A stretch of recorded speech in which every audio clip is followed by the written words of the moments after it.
Hi, it's great to be back here again. We hadn't filmed together in quite a while. Yes, because the last one I did by myself. You're on vacation, so yes. Yeah, I think it's been almost a month since we last recorded, and it feels nice to be back in the space and to be connecting today with. I missed you. Oh, well, me too.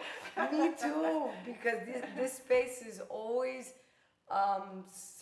it brings so much joy to my life and so much peace when we're able to have these moments of connecting and sharing our thoughts and insight with our followers. And today we are very privileged not only to be here, me and you, but we have Rick and Peggy who are joining us all the way from California. What's the name of the podcast? Well, the main theme is? Our theme today is it's never too late to fall in love. Exactly. Yeah. And they are a great example of that. And I don't know if you want to go ahead and introduce yourself, Rick and Peggy. I think Rick can start and then we can hear Peggy. Tell your story. Just tell a little about yourself, how you met and how the magic happened. Okay. My name is Rick Seibert, or Richard Seibert, and 74 years old. And we met doing something in common, which was hiking. And we met because I was part of a hiking group for a long time, and then Peggy joined it about 2.5 years ago. And we met, and we were friends. And we'd hike together and talk, and, so it was just friendship. And we found it was very easy to talk to each other. So we slowly, started doing a few other things. We might go to the beach together and just hang out there for a bit, but only as friends. And so it was quite a surprise that when it became more than friends. And neither one of us was looking for that, but it happened. And it's been a real joy. Mm-hmm. How long ago was it? How long have you been together? Well, together as a couple, about 15 months. Wow. And they've traveled already to Costa Rica together, and they've gone to Morocco together, and they've been to, am I missing? Spain, I was going to say that. And we're going to New Zealand in April for a month. Wow, how did you do all that in 15 months? How you managed to? Peru in October. Going to Peru in October? October, yeah. Wow. Okay, now it's Peggy's turn. She can tell her side of the story. Yes, exactly. Hi, I'm Peggy Watson, and I am 70, and I grew up in Southern California, and I was married for a long time, and I had another relationship for a long time. Can you say how many years, Peggy, were you married? Between the whole thing was probably about 32 years, and then I had when I got out of that marriage, I had a relationship for 15 years, and I stopped that relationship right at the beginning of COVID. And then I had just sold my business that I had for 36 years, and I sold my business, and then I decided to sell my home, and I moved to this little, well, I love it here. I'm in Thousand Oaks, Newbury Park, and I have a townhouse. And my next door neighbor, the day I moved in, came over and said, "Hi, I'm Stephanie. Do you want to go hiking?" Mm-hmm. And I said, "I don't know. I haven't had time to do that my whole life, And so I did start hiking, and that's where I met Richard. And we just kind of clicked like friends. We could talk about anything and everything, and there was never any judgment or criticism or, I can't believe you said that. Or, we were just very honest about our lives and everything we've been through. so comforting. It makes me cry. Oh. It was just comforting to meet someone that I could be finally myself with instead of what I thought they wanted. And it's been marvelous. Now, the same is true for me. I've never felt so comfortable with anybody on so many different levels, and we match up really well on many levels, many areas, that I never thought that was possible. I just figured, well, you can find temporary companionship, but we've found true and deep love through this, and it's really surprising. Well, Yeah, and we were, we were just doing fun things, and I thought, oh, he's such a fun guy. He gets different ideas of places to go and things to do that I just hadn't been around someone like that wasn't so self-centered, but more looking for something that would be interesting for both of us. And he planned this day. We went up to Ojai.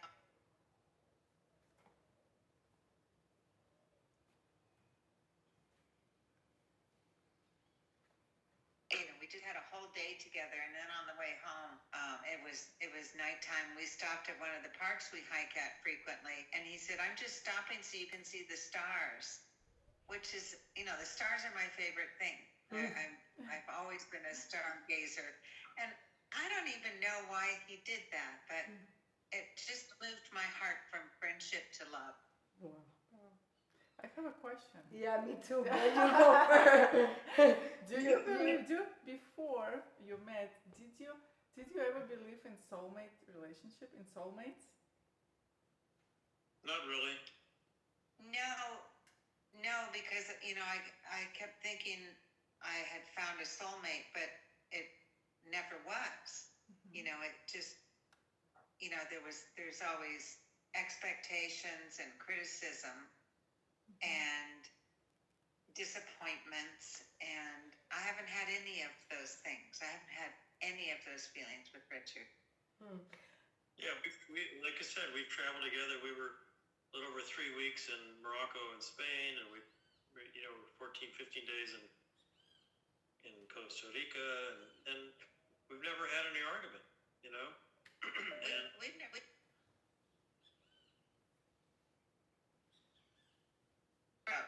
Anything like where do you want to go for dinner? Nothing.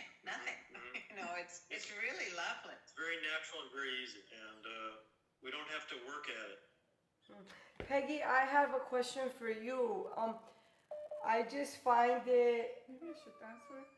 I just find it quite like that turning point where you decide to sell your house and sell your business, and you meet Richard, right? Because you move into this new place in the city.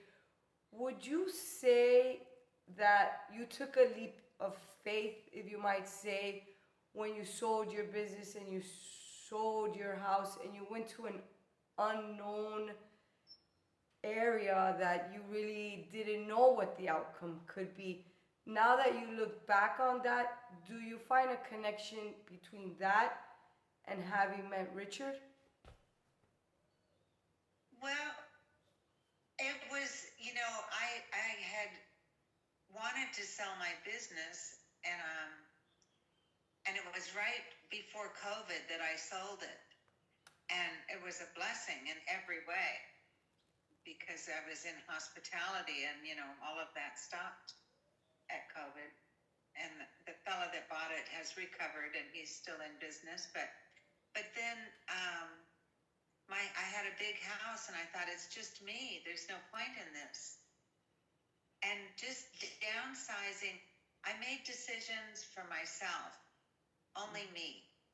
And I had never been in that position before, where I just, I broke up with my boyfriend the first day of COVID, March 1st of 2020. I called him up and I said, I'm finished. I don't know. I just felt really empowered that I had decided to change my life and start doing things for me instead of what everybody else is asking me to do and asking me to be. Yeah. And Yeah. so, yeah, it was a leap of faith. And it was, I was here for, gosh, I met Richard right away, and then he was out for about 6 months with an illness. And when he came back, I didn't recall meeting him because I was new to the group, and there's a lot of us. And we just started talking again, and I don't know, we just match up. We match up. How did it happen?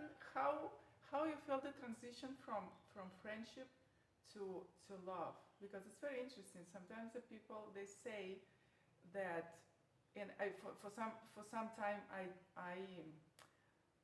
did believe in that you need to feel chemistry right away. It's like someone you see and you just know. And I think from my perspective, my older perspective, I think the best relationship I might grow up from friendship. So how did you feel? How physically it happened? The transition from friendship to love. No, that's or really interesting. To sexual relationship and a relationship that includes everything. We had conversational chemistry right away. It was very easy to talk and share, about our lives and things like that. The romantic chemistry grew over time. And what turned the corner is that night that she told you about, that we went up to hear music, chamber music up in the mountains and Ojai, and then way back. I know she liked the stars because she was on her phone. She was kind of tracking the stars, and so I thought, why not just pull over so she could look at the stars? And we were just there looking at the stars, and then all of a sudden she turned to me and kissed me, and that ignited the fire. And even at this age, we're very much attracted to each other in many ways. The people we are, the values we have, and as sexual beings. And we've had a very good sexual relationship also, and we're evenly matched in that as well. So that's a real blessing also. Yes. I do believe you're real soulmates, because what I believe, and not only my opinion, that there is not just one soulmate, because we kind of all part of a soul groups. So we can meet our soulmate through friendship, through romantic relationship, even through something else, parents or kids. Some. You're right. So and we not always to be ready for a real soulmate relationship, we have to grow some way.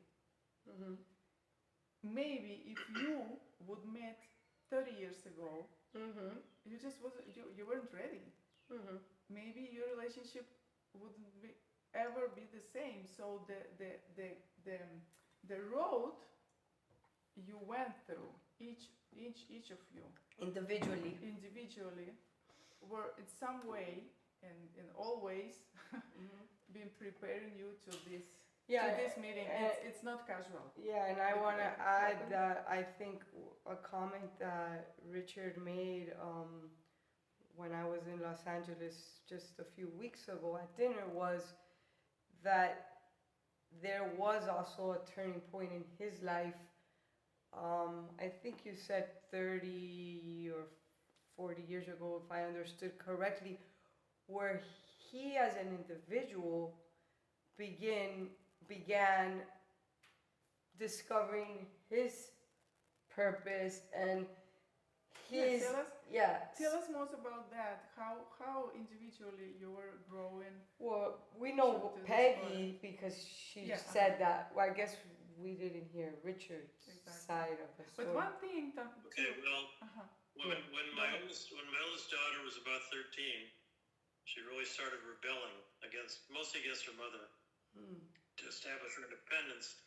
And it got to the point where I felt it was getting dangerous. So we sent her to a program. And through that program, they allowed the parents to also take these seminars to learn more about themselves. We thought we were taking it for the kids, but we were actually taking it for ourselves. And that was a turning point because my ex-wife, and I was married for 30 years also, she elected not to go through it because she didn't want to bring up any pain from the past. But I wanted to grow and change. And that ultimately led to many years of growth for myself, looking, introspectively. And I joined a 12-step program just to get more healing and camaraderie with other people also going through difficult life situations. And Peggy also has been in 12-step program, so we have that in common. The healing that we have in common, and the program we have in common. And so I think that's a big thing for both of us. That we've worked through a lot of things before we got to this point. Yeah, and to have struggles with your children, I mean, it's devastating, and I had my daughter was just a wild oat, and so she, we went through a lot with her, and my husband at the time was furious. He was just so angry with her that I asked him to leave because I felt it was a violent situation, whereas I, went the opposite way.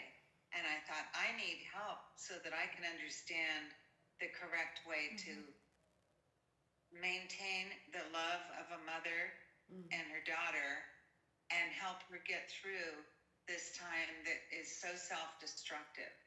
And now she and I are like really close friends, and she's 37 now, and she's very successful and she's doing really well, but we're really close. And I have another daughter who's 35, and we've always been very close. And we've all had to struggle through the difficulties of my older daughter. And we've learned so much about ourselves and how to handle that kind of terrifying stress. Yeah, and ultimately, It helps you to grow and believe in yourself. Absolutely, But it also helped us to mature for the people we are and to grow, to be better people, and also gave us another common bond. That growth and that healing that we did. Yeah, and individually. Yeah, and ultimately, as we bring this to a closure,